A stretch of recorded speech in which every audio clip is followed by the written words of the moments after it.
What's up, YouTube? This is your girl Jolie Noir, and welcome to my channel's Bars. You ain't gotta fuck with me, no. Please just don't fuck with me,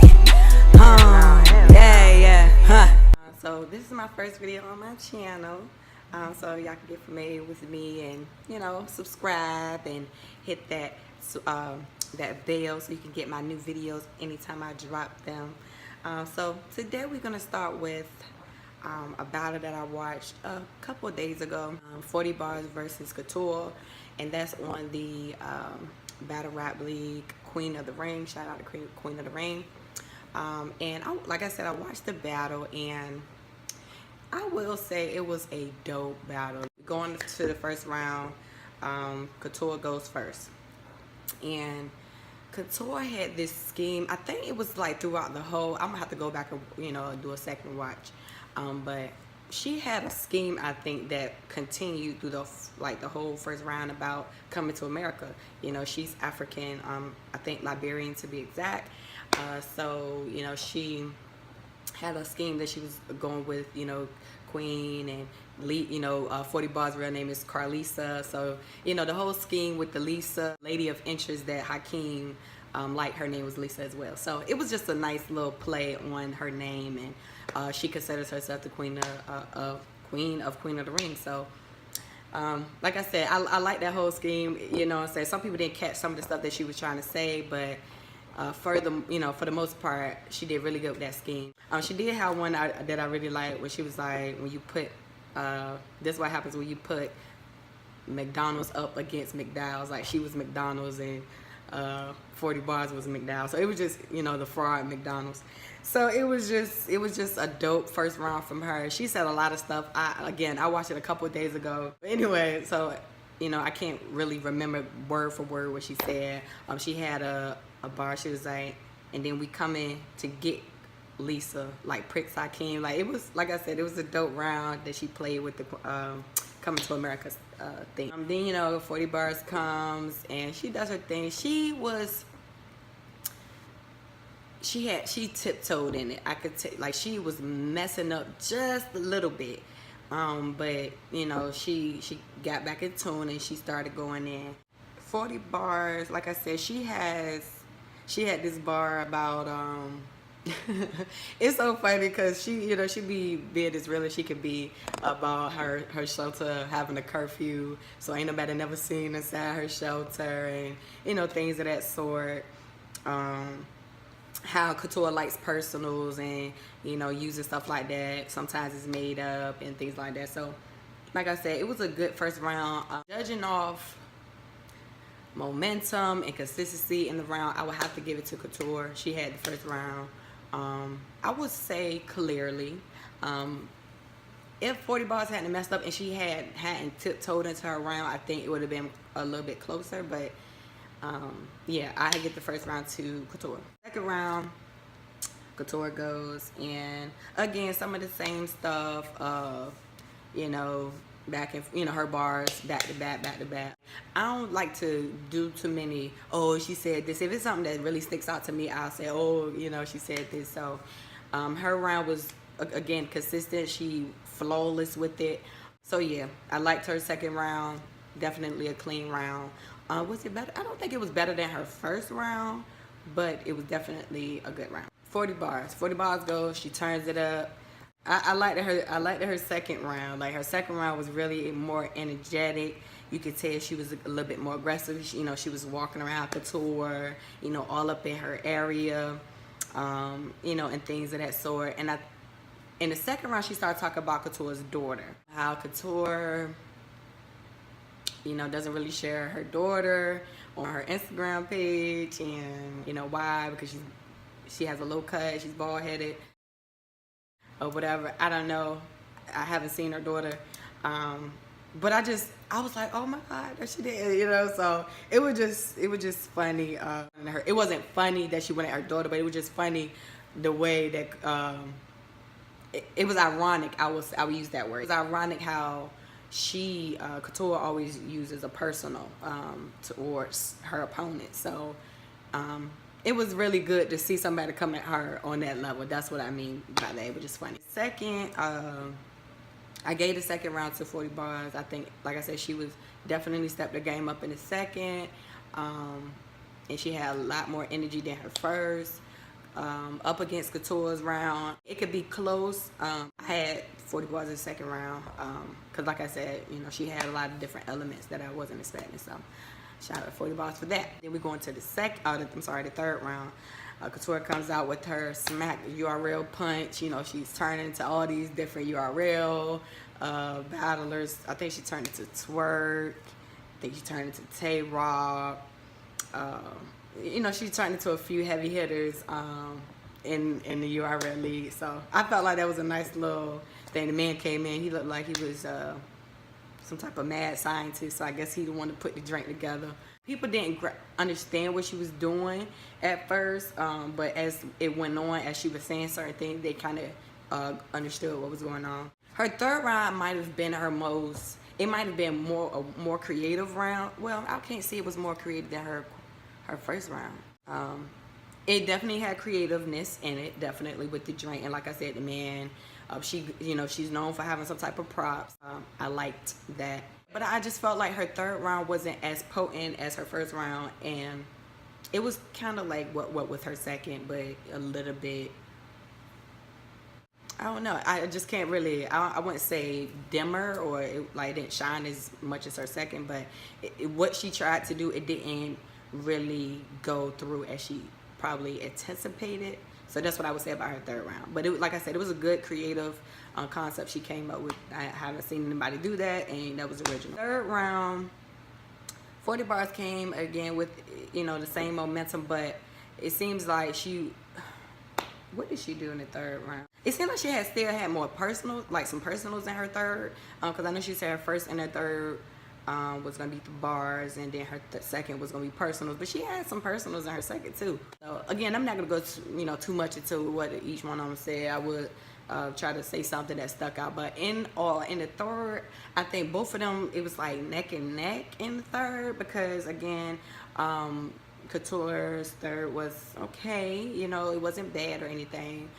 It just didn't live up to the hype as the first round, and I really don't think it was like neck and neck with her third. I mean, with her second. If I had to give it a winner, I had to give the battle a winner. I don't know. That's kind of hard. You know what? I'm going to save my answer, and I'm going to come back when I'm doing another video and let y'all know who I really, really think won that battle. So we got it 1-1. It comes down to the third. So I'm going to watch that again. And I might come back with, you know, who I got, you know, a different person for, you know, each round. Who knows? But again, shout out to Queen of the Ring. They definitely coming with some dope ass battles. They was on hiatus for a while to get things back, you know, back shaking for the ring. So it's some dope female battlers coming out of Queen of the Ring. I got a couple of favorite new ones. I like Panic. She's dope. I like Torture. She does her thing when she is definitely really focused. Blanco, I think that's her name. I'm not sure if I'm saying it wrong, but I think it's Blanco, Tony Blanco. She definitely has a lot of potential. I be trying to remember, it's so many of their names, but shout out to all the girls on Queen of the Ring. My vet favorites, Farrah, Shuni, fucking Torido ain't been battled. She ain't had a battle in a while. I seen her battle with some guy, but I ain't gonna bird walk. But anyway, shout out to all the girls over there that's doing their thing. They got a card coming up. Fucking Farrah is battling Misfit. Ooh, and she said she bringing Dyke Farrah back. Like, nigga, with the finger, take the whip. Anyway, and then Shuni is battling Shotgun Suge. I think my little ball keep moving. She battling Shotgun Suge. Like her little trailer that she did with the mask. She was mask on, mask off. That was dope. I like that. Yeah, definitely can't wait to see those battles. I know they're gonna be lit. Probably, I think I'm missing 2 battles off that card.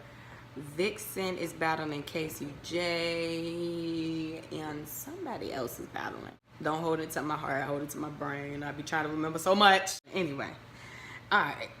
So yeah, that, you know, for that battle, definitely a dope battle, y'all. It has replay value. I will say that. Yeah. So yeah, that's the battle I'm going to talk about today. Here's some rants, I would say. You ain't gotta fuck with me. No. Please just don't fuck with me. Yeah. My rants for the day are when it comes to female rap / hip hop, whatever you want to call it. Now, we know the artists that are in industry, the female artists that are in industry currently, and let's just say this. I just feel like it's at a point where it needs to do better. Okay, now a lot of people say, oh, everybody's not fit to be a role model and things of that sort, but I feel like when you're in the public eye, it's certain responsibilities that you do have. For instance, Cardi B, I feel like I've never really been a fan of her. It's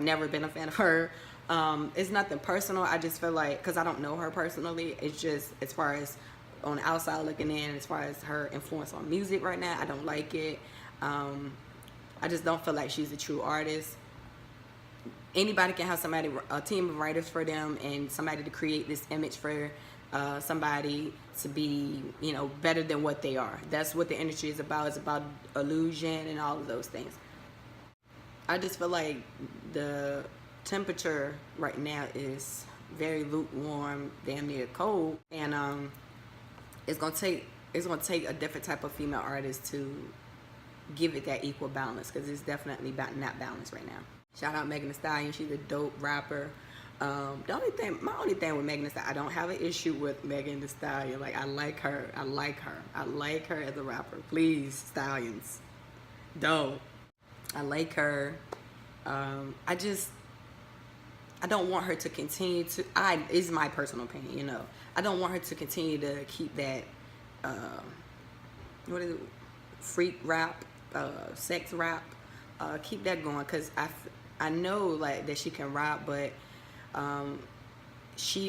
it took her to go to that level of freakiness for them to put their eyes on her like that, So her song "Sex Talk" and "Big Old Freak," like, yes, that that definitely might be her lane or whatever. But I just feel like I know she can rap too, so it's just like I just would like to see something different. Like, where are the artists that are different? We have the Rhapsodies, but she's not in mainstream.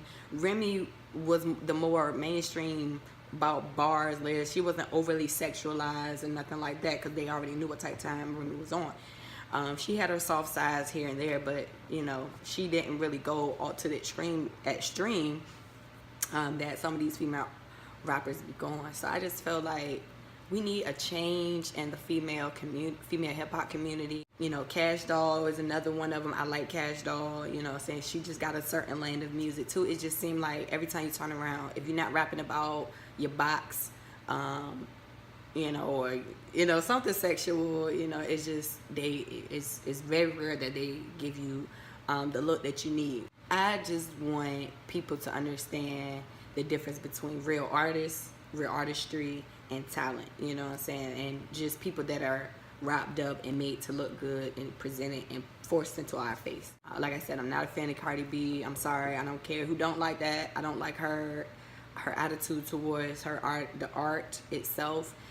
She said multiple times that she really don't care about being a rapper or shit like that, and all the stuff that she does just to make female rap look bad. Like, you out here in a full body mirror, but you're like trying to tell us what's not in what is your ass or your vagina. Like, it's okay. But some people say, oh, what you expect? She's a stripper, or she was a stripper. Okay, but it's time to change. It's you're 26, and I'll be like, dang, y'all be so young. Like, I'm older than her, you know what I'm saying? But it's like, anyway, like, I feel like we need a change. Somebody. And then people say, oh, people need to stop. Cause I be saying like, dang, like, kids watch stuff like this, what I'm saying? Regardless of, you don't want your kids to, stuff like that. People, they see it, they hear it everywhere, what I'm saying? It's everywhere. It don't got to be in your house, so it could be, anywhere that they go. Kids see stuff like this, and if every other video is just shaking ass, twerking, just all ass, like damn near soft porn or some shit like that, then it's like don't say that your kids don't have role models, because what ends up happening is the kids see these things and they're like, it's in their subconscious, and you know your subconscious stores a lot of stuff. So you might start doing something and you don't even notice that you're doing it because you saw something or you heard something. So that's what I mean by kids. You don't gotta necessarily be an artist that wants to be a role model, but I will say, kind of try to put the awareness out there that your music is not for children. Don't let children listen to your music, because it's not for children, it's for adults. Like, you know, I don't like when children, what is the fucking song? I'll take your, no, you don't have a man, which you don't know nothing about that. Like, what are you saying that for? You're a child. I don't rock with stuff like that, you know what I'm saying? Like, I wouldn't want my nieces around here doing shit like that, or just, no. I'm not a perfect person. I had my coming up as a young girl, you know what I'm saying, seeing and hearing certain things. So I know, you know what I'm saying, I'm speaking from experience. I'm not just speaking. Just like, you have to be aware of the things that your child hears. People say, oh, you should be your child's role model. A lot of your children don't even, they look at you like you corny. You know what I'm saying? So it's not like they don't want to, you're not doing nothing that they find is very interesting. If you work in a 9 to 5, they probably don't see you when you're at work. So they don't know how prevalent or important you are to your job or whatever. They don't find that it's interesting. So they are looking to the other exciting things that are out there, like artists that 9 times out of 10 the most influential people, and then, or, you know, athletes and stuff like that. So you can't say that, oh, you should be your child's role model. That's a reach. Yeah. As children, it's sad but true. Like, it could be immediately in your face, and they don't gravitate to that. They want to stuff that they feel like is unattainable, or it's like, ooh, I want that. Like, it's so glittery and gold, you know. So that's what I mean by that. Kids don't normally look up to their parents. If you ask a child, who you look up to, they probably won't even say you. I'm sorry. I just want to be honest. You know what I'm saying? Like, it's very rare that I find somebody or a child that says they look up to their parent, you know, because their parent isn't really probably doing anything that is interesting to them. So they're finding stuff that they're going to be interested in. That's why you see these fans just be so gung-ho off of Nicki Minaj and Cardi B, and, you know, because that is stuff that they are that they are people that excite them. That's you know, that is what I mean by that. If you don't have to be a role model, but at least let people know that, hey, don't let your children listen to this, because I mean, I'm an artist, you know what I'm saying, I'm a female artist, you know, and that's why I have such a strong passion for speaking on stuff like this, because I feel like, being that I'm an artist, it's going to be difficult for somebody like me, because not only, you know, I have a certain skin tone, but I don't rap about the things that are normally in it, you know, that the industry female rappers are rapping about currently. I don't rap about a lot of sex and stuff like that. I try to have a message in my music for people coming up under me, stuff that I've been through, stuff that I've seen, you know, witnessed and stuff like that. So it's like, I want you to know something. I want music to become a message again. I'm tired of the music just for the club and stuff like that, just for a mood. I'm tired of mood music. I want to message, you know, message music. So, and it, like I said, everything is not, doesn't have to be empowering or a message. Because sometimes I don't want to have a message. Sometimes I just be like, oh, you know, I want to, oh, that beat sound like it could have this type of feel. So everything isn't for the club. Everything isn't, you know, for a message. Everything isn't to make you think. And, you know, we have certain people for those lanes. But again, certain music, I feel like it needs to be addressed, that it's just not as beneficial to our culture as people think it is, you know. So that is my rant for today, and that is my battle rap recap for the day. Like I said, I'll go back and watch 40 Barrs versus Couture, and, you know, see who I really had winning the third, because again, I couldn't really tell because it was such a good battle, but the thirds were in, you know, so I would definitely go back and watch those. And again, that was my rant session towards the state of female hip-hop / rap, whatever people want, because people think hip-hop is just so deep, so let's just say female rap. So yeah, this is your girl Jolie. I will be back with another video. This is your girl Jolie. I will be back with another video within the next couple of days or so, so stay tuned. Like I said, my channel will only get better. Again, this is my first video. I just need to introduce myself to y'all. Subscribe, hit that link, that bell, because I will be back for more battles and more rant sessions. Peace. You ain't gotta fuck with me. No, please just don't fuck with me.